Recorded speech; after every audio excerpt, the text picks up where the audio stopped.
आज मुख्यमंत्री सुखविंदर सिंह सुक्खू मशोबरा में हिपा के 91वें स्थापना दिवस पर मुख्य अतिथि के तौर पर पहुंचे। नए साल के साथ ही उन्होंने शुभकामनाएं प्रदेश भर को दी है।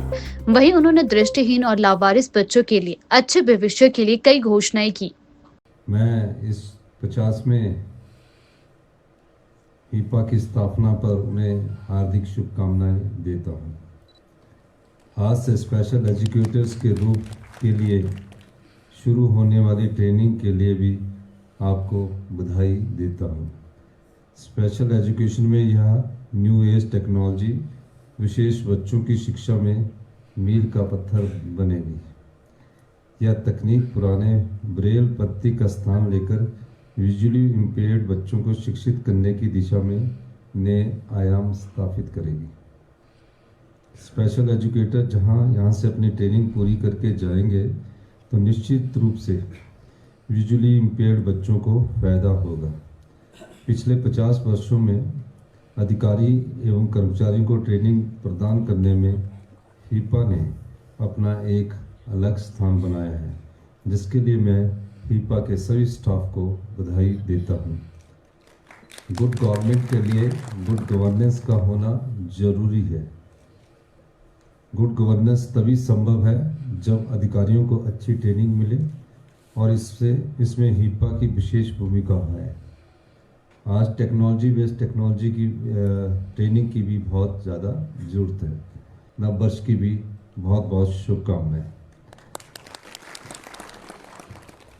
पिछले 2 वर्ष से हमारी सरकार कठिन परिश्रम के माध्यम से हिमाचल प्रदेश की जो अर्थव्यवस्था पटरी से नीचे उतर चुकी थी, उसको सही दिशा में लाने में हमारी सरकार आगे बढ़ी है। ऐसे फैसले कर रहे हैं जिससे हमारे राज्य की आय भी बढ़े और हमारे युवा पीढ़ी जो भविष्य में इस प्रदेश की संभालने गई, उनके पास आय के साधन हो।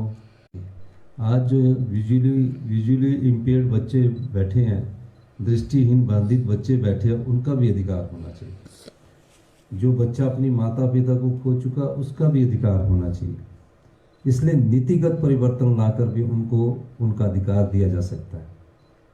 वो केवल मांग के द्वारा नहीं किया जा सकता कि हम मांग करेंगे तब हमें सरकार देगी। ये सरकार को भी सोचना पड़ेगा कि ऐसे वर्ग जिसकी कोई मांग कभी कोई नहीं उठाई पाई, उनकी दिक्कतों को कौन 12,000 रुपये। दिवंगत प्रधानमंत्री जी हम सबको छोड़कर चले गए और उस समय वो वित्त मंत्री बने जब देश घोर आर्थिक संकट में था। देश का सोना विदेशों में गिरवी रखा जा रहा था।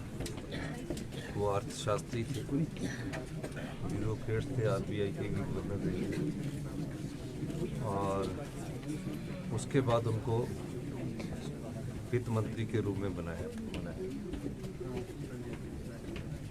चंद्रशेखर एडमिनिस्ट्रेटिव पब्लिक रखा गया है, उनके नाम से जाना जाएगा ये इंस्टीट्यूशंस। और आज इसकी 50वीं स्थापना दिवस भी है। 51वां स्थापना दिवस है। बलिशाली हिमाचल बन सके, इस दृष्टि से मैंने उन्हें बताया ये, क्योंकि यहाँ प्रशिक्षित अध्यापकगण भी होते हैं, इसलिए मैंने ये बातें बताई हैं। यही मैं कहना चाहता हूँ। कर्जा चुकाने के लिए कर्जा लेना पड़ रहा है। देखिए ये बाहर निकलने हमारी सरकार को तो 2 साल रहेगा। अब वो कर्जा चुकाने के लिए कर्जा ही लेना पड़ रहा है। 28,000 करोड़ रुपए का कर्जा पिछले 2 वर्षों में हमने लिया। 10,000 करोड़ रुपया हमने ब्याज का चुकता किया और 8,000 करोड़ रुपया प्रिंसिपल अमाउंट का चुकता किया।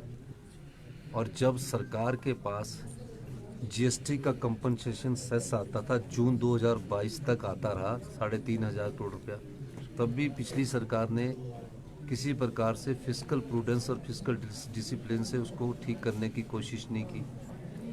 आरडीजी आती थी जो 11,000 करोड़ थी, जो घटकर 8,000, 6,000 और इस वित्तीय वर्ष में 3,000 करोड़ रह जाएगी। उसकी तरफ भी उन्होंने कोई कदम नहीं उठाए। इसका मतलब ये नहीं कि जो दूसरी सरकारें हैं वो फिस्कल प्रूडेंस और फिस्कल डिसिप्लिन की तरफ ना जाए।